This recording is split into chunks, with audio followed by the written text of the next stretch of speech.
So big data is the buzz these days. We keep hearing about this in the media, the industry analysts talk about it, business leaders are talking about it, and there's a lot of press coverage around big data.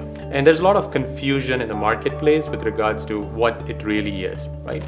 So customers and companies are really looking at it and saying, wait, is this really a new class of problems and challenges that didn't exist before? Is that what this really is? Or is it really a set of technologies that are solving existing problems?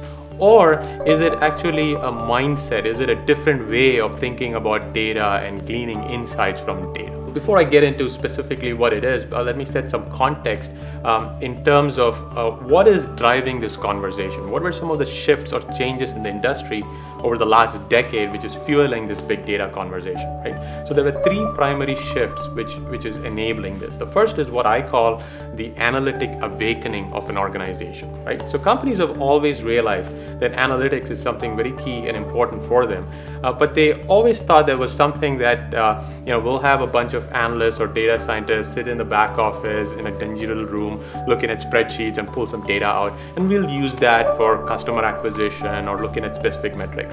But that is changing now. Companies are now believing that analytics is a core competency, and it's actually a survival imperative, right? If you don't focus on this, if I don't get my analytics strategy right, if I'm not predicting likely outcomes in terms of what my customers are talking about and how that impacts my brands and product, then eventually we will lose competitive advantage. So that's an awakening that we're seeing across organizations. Everybody wants to build this capability and do something about it. So that's a big shift. The second shift that happened over the last decade or so is the commoditization of the technologies that enable complex analytics. And there are a few different things. Cloud computing helps some of that.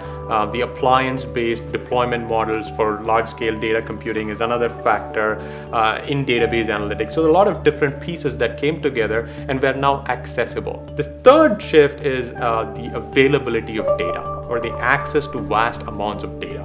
And to some extent that is tightly coupled with the whole digitization and the digital revolution of the previous decade. Every company today has a website, they have a digital media strategy, they are acquiring customers via their digital channels, they're marketing and having conversation with their customers on social media. So what this does is, what the digital channel does, digital mobile does, is it leaves a very rich exhaust trail of conversation and engagement. Right? So this is data that is now available for organizations to harness, analyze, and then do something clever with it. So these three different things, right? The availability of large amounts of data, the commoditization of technologies available to analyze that data, and the organization mindset change, which now is open to looking at this and doing something interesting, is what's fueling this whole revolution and conversation around big data.